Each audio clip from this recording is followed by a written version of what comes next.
ठीक है बच्चों, तो आपने देखा था कि हम यहाँ पे डिस्कशन कर रहे थे एक्सरसाइज 1 और 2 का। अब हम डिस्कशन करने जा रहे हैं एक्सरसाइज 3 का। तो एक्सरसाइज 3 से रिलेटेड जितने भी कॉन्सेप्ट्स होंगे वो मैं आपको इस वाले लेक्चर में लगातार बताता चला जाऊंगा। ठीक है, तो आप लोग कोई ध्यान से सुनिए। ठीक है, तो हम लोग उसको स्टार्ट करते हैं जस्ट वंस। उस पे करना क्या है, एक्सरसाइज 3 में यहाँ पे लिखा है graph of y is equal to ax square plus bx plus c। ये आपके पास बच्चों ग्राफ गिवन। इस ग्राफ को यूज करके आपको डिफरेंट क्वेश्चंस के आंसर्स देते हैं। अगर आप इस ग्राफ को पहली बार रीड कर रहे हैं तो मैं क्या करता हूँ, उस ग्राफ को क्रॉप करके नेक्स्ट पेज में ले जाता हूँ। तो जैसे ही मैं इस ग्राफ को नेक्स्ट पेज में ले जाऊंगा क्रॉप करके, तो आपको सारी बातें यहाँ पर समझ में आने लगेंगी। तो सबसे पहले आपको इस ग्राफ में ये समझ में आना चाहिए कि कभी भी अगर ओपनिंग डाउनवर्ड्स पैराबोला होता है तो ओपनिंग डाउनवर्ड्स पैराबोला का मतलब ये होता है कि एक्स स्क्वायर का कोफिशिएंट जो होता है वो नेगेटिव होता है। क्या होता है, एक्स स्क्वायर का कोफिशिएंट नेगेटिव होता है। और जब एक्स स्क्वायर का कोफिशिएंट पॉजिटिव होता है तो आपको ये क्लियर होनी चाहिए पिक्चर की ओपनिंग अपवर्ड्स पैराबोला। तो ओपनिंग अपवर्ड्स पैराबोला और ओपनिंग डाउनवर्ड्स पैराबोला, ये दोनों बातें आपको क्लास में भी काफी बार सुनी है। तो अब आप याद रखिएगा कि अगर y is equal to ax square plus bx plus c में x स्क्वायर का कोफिशिएंट पॉजिटिव है, पॉजिटिव का मतलब यानी कि जीरो से बड़ा है, जीरो से बड़ा मतलब 1 2 3 4 लाइक दैट, तो ओपनिंग अपवर्ड्स पैराबोला है।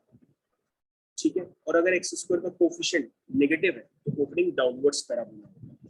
तो आपका ये जो फर्स्ट क्वेश्चन है, उस फर्स्ट क्वेश्चन में क्या करना है, ध्यान से देखिए। आपको बताना है फर्स्ट क्वेश्चन में ग्राफ को देख के बताना है कि एक्स स्क्वायर का कोफिशिएंट पॉजिटिव है कि नेगेटिव।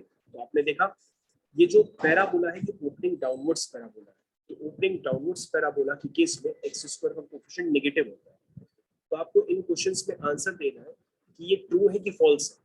तो आप ध्यान से देखेंगे कि अगर एक्स स्क्वायर का कोफिशिएंट नेगेटिव है तो ये ट्रू हो गया। उसके बाद अगर आप इस ध्यान से इस ग्राफ को दोबारा देखेंगे तो आपको एक क्लास में बताया गया है कि अगर ग्राफ एक्स एक्सिस को कट करता है, जैसे ये वाला जो ग्राफ है एक्स एक्सिस को दो जगह कट करता है, तो कोई भी पॉलिनोमियल का ग्राफ आपने क्लास 10th में भी देखा है, अगर वो एक्स एक्सिस को दो जगह कट कर रहा है तो उसके दो रूट्स हो जाएंगे, एक रूट होगा अल्फा और दूसरा रूट हो जाएगा बीटा। इसका मतलब इस इक्वेशन के यानी कि इस पॉलिनोमियल इक्वेशन के दो रूट्स है अल्फा और बीटा, दोनों रूट डिस्टिंक्ट है।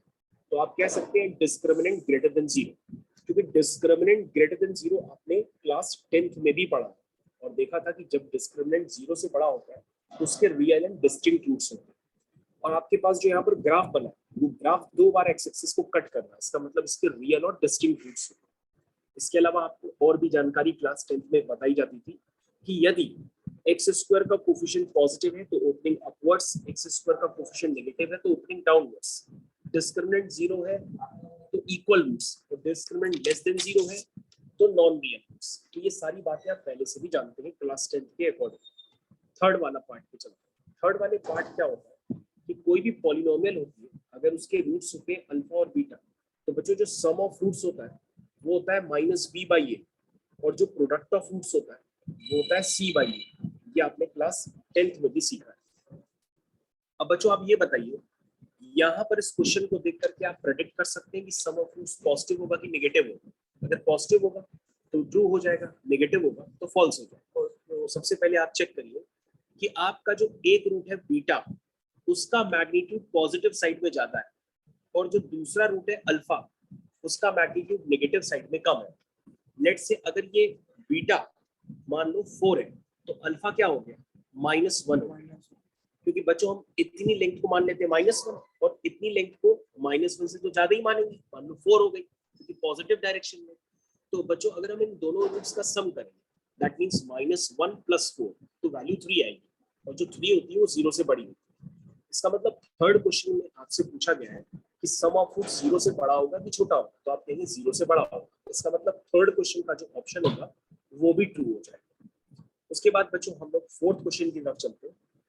फोर्थ क्वेश्चन में आपने चेक किया कि आपका एक रूट जो है अल्फा, जो आपका एक रूट है अल्फा वो लेस देन 0 है यानी कि नेगेटिव है, और जो दूसरा रूट है बीटा उसकी वैल्यू 4 है यानी वो ग्रेटर देन 0 है। तो बच्चों एक रूट नेगेटिव हो एक रूट पॉजिटिव हो, अगर हम उनको मल्टीप्लाई करेंगे तो आप अपने मन से मल्टीप्लाई करिए, -1 × 4 -1 इंटू 4 क्या होगा, -4 होगा।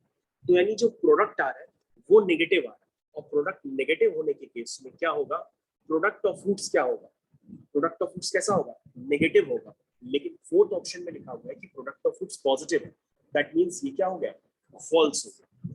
तो फोर्थ पार्ट आपका फॉल्स हो चुका है, ये बात आपको समझ में आनी चाहिए, ठीक है। तो इस बात को हम दोबारा इंटरप्रेट करके बता देते हैं। आपका एक रूट पॉजिटिव है, एक रूट नेगेटिव है, तो एक रूट पॉजिटिव एक रूट नेगेटिव, तो जो प्रोडक्ट होगा वो क्या होगा, नेगेटिव होगा। समझ में आया, जो प्रोडक्ट होगा वो क्या होगा, नेगेटिव होगा। लेकिन इसमें फोर्थ ऑप्शन में क्या लिखा है कि पॉजिटिव है, तो क्या हो जाएगा, फॉल्स हो जाएगा। फोर्थ ऑप्शन आपका क्या हो जाएगा, फॉल्स हो जाएगा। और बच्चों अगर आप ऐसे नहीं समझ पा रहे हो तो नंबर के टर्म्स में भी समझ सकते हो, ठीक है, कि 4 इंटू -1 करेंगे तो -4 आएगा, -4 इज नेगेटिव नंबर, ठीक है। उसके बाद बच्चों फिफ्थ वाले ऑप्शन पे आते हैं। फिफ्थ वाला ऑप्शन आपको बताना है कि ये सही है कि गलत है। सबसे पहले -b/a, -b/a किसकी वैल्यू होती है, तो सर -b/a वैल्यू होती है सम ऑफ रूट्स। इसने लिखा है सम ऑफ रूट्स पॉजिटिव है, तो हमें चेक कर लेते हैं कि पॉजिटिव है कि नेगेटिव है। तो तुम कहोगे सर अभी तो निकाला था 4 - 1 3 आ रहा था, तो ये सम ऑफ रूट्स, तो सम ऑफ रूट्स तो पॉजिटिव आ रहा था। लेकिन sir sum of roots positive है, लेकिन आपने बाहर क्या मल्टीप्लाई कर दिया, बी। ध्यान से देखिएगा बच्चों, इस क्वेश्चन में आपके पास ये भी गिवन है, ये जो बी का साइन है वो कैसा है, नेगेटिव है। आपको ये भी बात क्लियर होनी चाहिए कि सम ऑफ रूट्स तो पॉजिटिव है। सम ऑफ रूट्स क्या था, -b/a, वो तो पॉजिटिव है। सम ऑफ रूट्स कैसा है, पॉजिटिव है। लेकिन अगर आपका बी नेगेटिव हो गया, तो बी नेगेटिव होने की केस में ये पॉजिटिव नहीं हो पाएगा, ये क्या हो जाएगा, नेगेटिव हो जाएगा। उस केस में ये इनइक्वालिटी आपकी फॉल्स हो जाएगी, ठीक है। ये बात समझ में आ गया, इस बात से आपको समझ में आ गया होगा कि वैसे तो सम ऑफ रूट्स पॉजिटिव है, लेकिन बी के नेगेटिव होने की वजह से वो क्या हो गया, नेगेटिव हो गया। ये भी पिक्चर आपको क्लियर हो जानी चाहिए। उसके बाद बच्चों इस तरह से काफी सारे पार्ट्स आपके बनाए गए हैं, जैसे सिक्स्थ पार्ट बनाया गया। सिक्स्थ पार्ट किसको इंडिकेट कर रहा है, प्रोडक्ट ऑफ रूट्स। तो प्रोडक्ट ऑफ रूट्स अभी आपने निकाला था, क्या है, नेगेटिव है, अभी आपने निकाला था ना। तो प्रोडक्ट ऑफ रूट c/a होता है, तो वो नेगेटिव लिखा हुआ है। लेकिन अगर c पॉजिटिव है तो भी c/a नेगेटिव ही होगा, उससे कोई दिक्कत नहीं है। लेकिन अगर c नेगेटिव होता है तो c/a पॉजिटिव हो जाता है। तो आपको ये केस समझ में आना चाहिए कि सिक्स्थ वाला केस तो ट्रू हो गया, क्योंकि प्रोडक्ट ऑफ रूट्स कैसा है, नेगेटिव है, ठीक है। तो बच्चों इस तरह से आपको ग्राफिकल इंटरप्रिटेशन यूज करने आना चाहिए।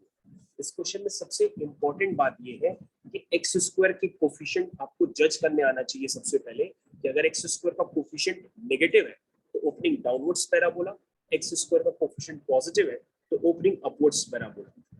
उसके बाद यहाँ पे बच्चों इस तरह के काफी सारे क्वेश्चंस ऐसे बनाए जाते हैं जो आप कर सकते हैं। तो मैं इस रफ वर्किंग को पहले हटा देता हूँ उस पेज से। तो आप लोग सब रेडी हो जाए दूसरे क्वेश्चंस करने के लिए। तो बच्चों हम लोग अभी डिस्कस कर रहे थे एक्सरसाइज 3 का। एक्सरसाइज 3 के बाद हम लोग के पास इसमें बहुत सारे क्वेश्चंस हैं एक्सरसाइज 3 में करने के लिए। ये एक्सरसाइज 3 के बच्चों रिमेनिंग क्वेश्चन है, क्वेश्चन नंबर 9, 10, 11, 12, 13, 14, 15, 16, 17। ये सारे बच्चों बिलोंग करते हैं एक्सरसाइज 3 से। उसके बाद एक्सरसाइज 4 आ जाती है। तो सबसे पहले बच्चों हम लोग इसमें एक नेक्स्ट क्वेश्चन का डिस्कशन करते हैं, वो है क्वेश्चन नंबर 9। क्वेश्चन नंबर 9 पहले आप पढ़ लीजिए, ठीक। आ गए, the quadratic equation ax square plus bx plus c equal to 0 has no real root। तो बच्चों ये बात फिर से क्लास 10th में आकर के दोबारा टिक गई, इसमें लिखा है नो रियल रूट। तो नॉन रियल रूट के केस में आपके पास यहाँ पे दो केसेस क्रिएट हो सकते हैं, ये पहला केस, ये दूसरा केस।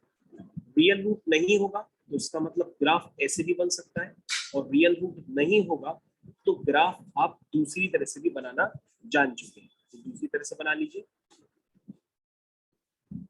तो इन दोनों केसेस में रियल रूट नहीं है, यहाँ भी डी आपका नेगेटिव और यहाँ भी डी आपका क्या है, नेगेटिव। अब आपको ध्यान देना होगा कि एक्स स्क्वायर के कोफिशिएंट में, एक्स स्क्वायर के कोफिशिएंट पे रेस्ट्रिक्शन नहीं दी थी, इसलिए मैंने मान लिया एक बार ए पॉजिटिव है और एक बार ए नेगेटिव। तो बच्चों आपके पास अगर किसी भी क्वेश्चन में कह दिया जाए कि आपके पास कोई भी रियल रूट नहीं है, इस तरह के दो केसेस एग्जिस्ट कर सकते हैं। ये दोनों केसेस आपको समय बनाने पड़ते हैं। तो ये दो तरीके से ग्राफिकल इंटरप्रिटेशन हो सकता है। आप जरा चेक करते हैं, कह रहा है अगर रियल रूट नहीं है तो आपके पास ये कंडीशन होगी c इंटू ए प्लस बी प्लस सी ग्रेटर देन 0। चलिए बच्चों, तो हम लोग सबसे पहले क्या करते हैं, हम अपनी पॉलिनोमियल एक्सप्रेशन को लिखते हैं। तो हमारा पॉलिनोमियल एक्सप्रेशन क्या है, वो है ax square plus bx plus C. चलिए, तो बच्चों सबसे पहले हम फर्स्ट केस की तरफ जाते हैं। ये हमारा फर्स्ट केस है। हमें c कब ऑब्टेन्ड होगा, जब तुम कहोगे सर हम इसमें 0 पुट कर देंगे। जैसे हम इस एक्सप्रेशन में 0 पुट करेंगे तो सिर्फ आपके पास c बनेगा। और मैं आपसे पूछूं फर्स्ट वाले केस में f0 की वैल्यू क्या है, तो आप कहोगे सर f0 की वैल्यू पॉजिटिव है। दैट मींस f0 पॉजिटिव है तो इसका मतलब c क्या होगा, पॉजिटिव होगा। ये बात आपको समझ में आनी चाहिए।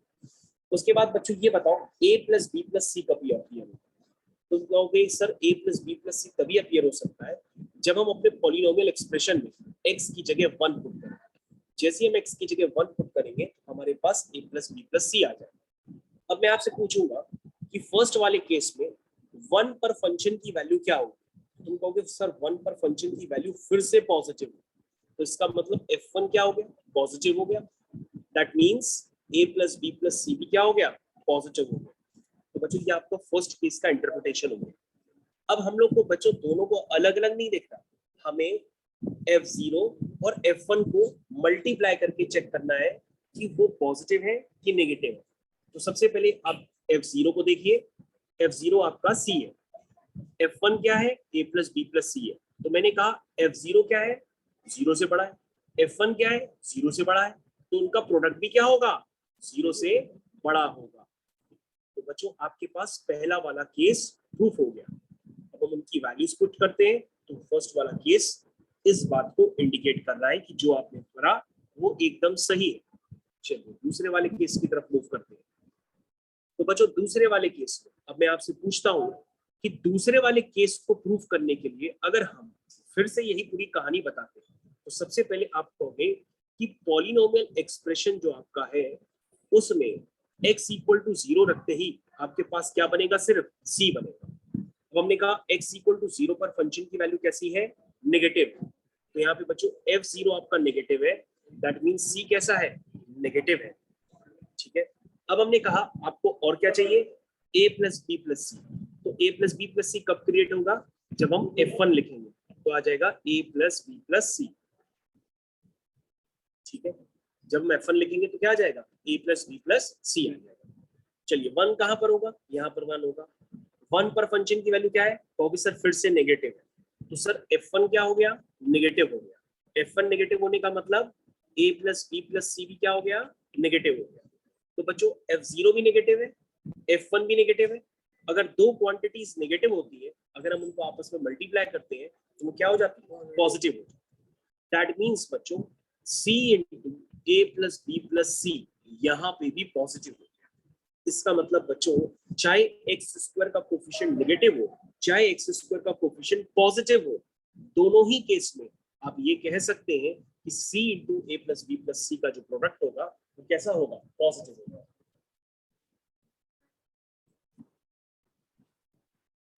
ठीक है बच्चों, तो हम लोग नेक्स्ट क्वेश्चन पे डिस्कशन स्टार्ट करते हैं। और नेक्स्ट क्वेश्चन अब आपके पास है question number 12 and question number 13। तो बच्चों ये जो एक्सरसाइज आप कर रहे हैं ये मान के मैं करा रहा हूँ कि आपने एक्सरसाइज 1 एंड 2 की है, तभी आप एक्सरसाइज 3 में बैठे हुए हैं करने के लिए। ठीक है, तो 1 और 2 अगर आपने अभी तक कंप्लीट नहीं किया तो उसे आपको कंप्लीट करना पड़ेगा। तो बच्चों हमारे पास आ गया है क्वेश्चन नंबर 12। क्वेश्चन नंबर 12 को अभी हम लोग कंप्लीट करेंगे। और क्वेश्चन नंबर 12 को कंप्लीट करते समय हम इनइक्वालिटीज का भी भरपूर यूज करने वाले हैं इस वाले क्वेश्चन। चलिए, तो हमारे पास क्वेश्चन नंबर 12, क्वेश्चन नंबर 12 में आपके पास एक एक्सप्रेशन लिखा है जिसमें लिखा है कि वो ऑलवेज नेगेटिव है for every x belong to real number. इसको बच्चों रीड करने का तरीका भी समझिएगा। इसका मतलब होता है कि ये जो एक्सप्रेशन है ये ऑलवेज नेगेटिव है for every x belong to real number, ऐसा यहाँ पर लिखा हुआ है। तो बच्चों पहले हम आपको जनरल इंटरप्रिटेशन दोबारा सिखा देते हैं। कि कोई भी क्वाड्रेटिक एक्सप्रेशन हो, या तो वो पॉजिटिव हो सकता है for every x belong to real number, या कोई भी क्वाड्रेटिक एक्सप्रेशन नेगेटिव भी हो सकता है for every x belong to real number. इसके लिए बच्चों आपको करना क्या होता है, केसेस बनाने पड़ते हैं। इस वाले का केस होता है बच्चों, इसमें आपको एक्स स्क्वायर के कोफिशिएंट को पॉजिटिव करना पड़ता है और डी को नेगेटिव करना पड़ता है। इन दोनों केसेस को सॉल्व करके इंटरसेक्शन लेना पड़ता है, तो आपका फुल एंड फाइनल आंसर आता है।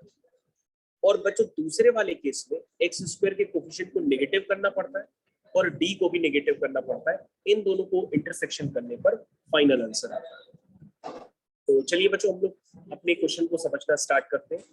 हमारा जो क्वेश्चन है उसमें लिखा हुआ है कि A X square minus 2ax plus 2a minus 6 less than 0, ये क्वेश्चन ऐसा लिखा हुआ है। ठीक है, अब हम लोग देखते हैं कि ये क्वेश्चन किसके साथ ओवरलैप करता है। ये क्वेश्चन इस वाले केस के साथ ओवरलैप करता है। इस वाले केस को हम लोग कन्वर्ट करते हैं। चलिए, तो सबसे पहले क्वेश्चन को हम दोबारा रीड करते हैं। क्वेश्चन में लिखा है a plus 4x square minus 2ax plus 2a minus 6 less than 0 for every x belong to real number. तो सबसे पहले आपको बच्चों समझना पड़ेगा हम इसको किस तरह से करेंगे। ये आपका हो गया a x square plus bx plus c less than 0 for every x belong to real number. तो बच्चों कोई भी पॉलिनोमियल एक्सप्रेशन अगर ऑलवेज नेगेटिव वैल्यू दे रहा है तो वो सिर्फ कौन से केसेस पे दे सकता है, केस आप दोबारा समझ लीजिए। चलिए, ये वाला केस हो सकता है, ठीक है, क्योंकि इसमें आपको क्या दिखाई दे रहा, एक्स स्क्वायर का कोफिशिएंट नेगेटिव है और अब आप दुनिया का कोई भी एक्स यहाँ पर पुट करेंगे तो हर बार उसकी वैल्यू कैसी आएगी, नेगेटिव आएगी। तो आपको ध्यान देना पड़ेगा कि ये हर एक्स के लिए, यानी अगर आप माइनस इंफिनिटी से प्लस इंफिनिटी तक कोई भी एक्स डालोगे, हर एक्स पर ये फंक्शन वैल्यू क्या देगा, नेगेटिव वैल्यू देगा। ये देखो ये फंक्शन क्या देगा, ऑलवेज नेगेटिव वैल्यू देगा। तो ऑलवेज नेगेटिव वैल्यू के लिए बच्चों आपको क्या कंडीशन लर्न करनी पड़ती है कि उसके एक्स स्क्वायर का कोफिशिएंट नेगेटिव करना पड़ता है, डी को नेगेटिव करना पड़ता है। इन दोनों केसेस को सॉल्व करके इंटरसेक्शन लेना पड़ता है। ठीक है बच्चों, हम लोग ने यहाँ पर क्या कर लिया है कि ax square plus bx plus c less than 0, ये वाला केस हम लोग ने इंटरप्रेट कर लिया। अब हम लोग क्या करेंगे, इसको हम सॉल्व करेंगे। तो सॉल्व करने का तरीका क्या होगा, एक्स स्क्वायर का जो कोफिशिएंट है व्हिच इज a प्लस 4 उसे हमको नेगेटिव करना होगा, और दूसरा केस क्या होगा कि हमें डिस्क्रिमिनेंट को भी नेगेटिव करना है। तो डिस्क्रिमिनेंट होता है b स्क्वायर माइनस 4ac, ये बच्चों डिस्क्रिमिनेंट। तो आपको एक्स स्क्वायर के कोफिशिएंट को नेगेटिव करना है और डिस्क्रिमिनेंट को नेगेटिव करना है, और बाकी आपको इन दोनों इक्वेशंस को सॉल्व करना पड़ेगा, इसका इंटरसेक्शन लेना पड़ेगा। इंटरसेक्शन का मतलब जो कॉमन वैल्यूज ऑफ ए होगी वो आपको एक्सेप्ट करनी पड़ेगी। और अगर आपने इनइक्वालिटीज का लेक्चर नंबर 1 नहीं देखा है तो पहले लेक्चर नंबर 1 देखिए, उसके बाद आपको समझ में आएगा कि हम इनइक्वालिटीज को कैसे सॉल्व करते हैं और फिर कैसे इंटरसेक्शन लेते हैं। तो ये बच्चों आपका क्वेश्चन नंबर 12 हो गया, उसका कॉन्सेप्ट मैंने आपको क्लियर कर दिया। क्वेश्चन नंबर 12 के बाद नेक्स्ट क्वेश्चन पे आते हैं, क्वेश्चन नंबर 13। क्वेश्चन नंबर 13, चलिए क्वेश्चन नंबर 13 के लिए आप लोग रेडी हो जाइए।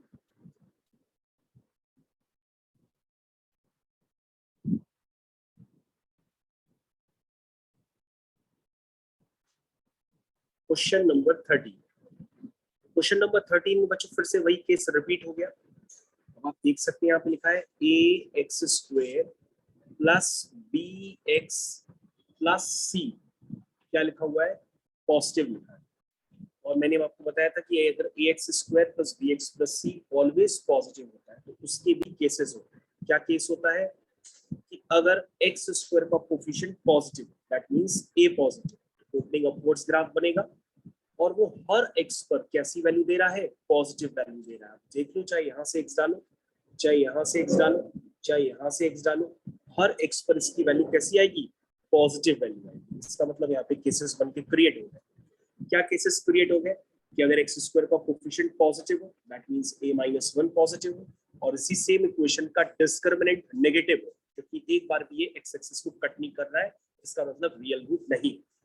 डिस्क्रिमिनेंट नेगेटिव होने का मतलब होता है बी स्क्वायर माइनस 4ac, इसे आपको क्या करना पड़ेगा, नेगेटिव करना पड़ेगा। तो बच्चों ये दोनों कंडीशंस को आपको सॉल्व करना पड़ेगा और फिर से आप इसका इंटरसेक्शन लेंगे, तब जाके आपका फुल एंड फाइनल आंसर निकल करके आएगा। तो ये हो गया आपका 13th नंबर। तो बच्चों 13th क्वेश्चन भी आपका कंप्लीट हो गया। 13 के बाद हम लोग चलते हैं 14th क्वेश्चन के पास। Question number 14।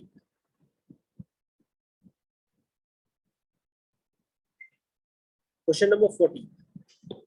क्वेश्चन नंबर 14 को करने से पहले आप क्वेश्चन जरूर पढ़ लीजिए। इस क्वेश्चन में आपको रेंज निकालनी है। तो रेंज का मतलब क्या होता है, दो चीजें एग्जिस्ट करती है, डोमेन और रेंज, जो कि आपको बेसिक मैथमेटिक्स की प्लेलिस्ट में ऑलरेडी गिवन है। तो आपको डोमेन और रेंज इन दोनों का पूरा पहले से आइडिया होना चाहिए। सबसे पहले हम इस क्वाड्रेटिक एक्सप्रेशन को पुट कर लेते हैं। क्वाड्रेटिक एक्सप्रेशन आपका क्या है, क्वाड्रेटिक एक्सप्रेशन है आपका y is equal to x square minus 4x plus 60। ठीक है, अब इसकी डोमेन क्या होगी, डोमेन का मतलब होता है कि हम दुनिया के कोई भी इसमें x डालें, क्या y की हर बार कोई ना कोई वैल्यू आएगी। तो आप कहोगे यस, इसमें दुनिया के सर आप कोई भी x डालते रहिए, y की हर बार कोई ना कोई वैल्यू आती रहेगी। तो इसका मतलब इसकी डोमेन क्या है, इसकी डोमेन है बच्चों ऑल रियल नंबर्स, क्योंकि सारे रियल नंबर्स पे ये कोई ना कोई वैल्यू दे रहा है। ठीक है, अब सारे रियल नंबर्स डालने पर y की वैल्यू जो निकल करके आती है उसे हम लोग कहते हैं रेंज। तो रेंज निकालने का मेथड देखिए बच्चों, ये आपके पास क्वाड्रेटिक एक्सप्रेशन है। क्वाड्रेटिक एक्सप्रेशन का आप देख रहे हैं कि एक्स स्क्वायर का कोफिशिएंट जो है वो पॉजिटिव है, लेकिन डिस्क्रिमिनेंट क्या है, डिस्क्रिमिनेंट चेक करिए, बी स्क्वायर माइनस 4ac। मेरे ख्याल से आपका जो डिस्क्रिमिनेंट है वो 100% नेगेटिव आ रहा है। इसका मतलब इसका डी नेगेटिव है, ए पॉजिटिव है। तो ग्राफ कैसे बनेगा, इस तरह से बनेगा। अब बच्चों आप बता सकते हो कि ये ग्राफ की मिनिमम वैल्यू कहां पर होगी, तो तुम कहोगे सर मिनिमम वैल्यू यहां पर कहीं होगी इसकी। इसे कहते हैं इस ग्राफ का वर्टेक्स। क्या कहते हैं, वर्टेक्स। तो हमने कहा यहां पर मिनिमम वैल्यू होगी। मिनिमम वैल्यू कैसे निकालोगे, तुम कहोगे सर पहले एक्स में चलेंगे फिर वाई में चलेंगे, तो ये जो वैल्यू होगी सर ये मिनिमम वैल्यू होगी वाई की। ठीक है, और मैक्सिमम वैल्यू क्या होगी, सर मैक्सिमम वैल्यू तो बता ही नहीं सकते। आप यहां से एक्स डालेंगे तो वाई की और ज्यादा वैल्यू आएगी, यहां से एक्स डालेंगे तो वाई की और ज्यादा वैल्यू डालेंगे, निकल जाएगी। ऐसे करके अगर हम इन्फिनिटी पे भी डालेंगे एक्स की वैल्यू तो वाई की वैल्यू इन्फिनिटी तक आ जाएगी। ठीक है, तो हम ये समझ गए कि मिनिमम वैल्यू तो वर्टेक्स पर होगी और मैक्सिमम वैल्यू उसकी इन्फिनिटी होगी। तो हम सबसे पहले क्या करते हैं, वर्टेक्स का कोऑर्डिनेट लिख लेते हैं। तो वर्टेक्स का कोऑर्डिनेट होता है minus b by 2a comma minus d by 4a। ठीक है, ये वर्टेक्स का कोऑर्डिनेट। तो आप वर्टेक्स की कोऑर्डिनेट को सॉल्व कर लीजिए। जैसे ही आप सॉल्व करेंगे तो आपके पास ये मिनिमम वैल्यू निकल के रखे आ जाएगी y की। ठीक है, तो वर्टेक्स के कोऑर्डिनेट आपको लर्न करने होते हैं, वो होते हैं minus b by 2a comma minus d by 4a। आपके पास ये मिनिमम वैल्यू है, इस मिनिमम वैल्यू से लेकर के इन्फिनिटी तक क्या होगी, इसकी रेंज होगी। तो बच्चों हम ये रेंज लिख लेते हैं, आपकी रेंज होगी इसकी माइनस डी बाई 4a से लेकर के इन्फिनिटी तक। अब बच्चों माइनस डी बाई 4a आपको अलग से इवेल्युएट करना पड़ेगा, वो मैं इवेल्युएट कर देता हूँ। डी वैल्यू क्या है, डिस्क्रिमिनेंट की है। डिस्क्रिमिनेंट कितना है बच्चों, 4 minus 64 which is equal to minus 60। तो माइनस माइनस प्लस 60 हो जाएगा अपॉन 4a, a इज 1। तो इसको आप सॉल्व कर लीजिए, 2 2 जा 4, 2 3 जा 6, 0 और ये आ जाएगा 50। तो यानी कि बच्चों इसकी रेंज निकल करके आएगी 15 से लेकर के इन्फिनिटी। तो बच्चों ये होता है रेंज निकालने का मतलब। ये था आपका क्वेश्चन नंबर 14। इन्फिनिटी इधर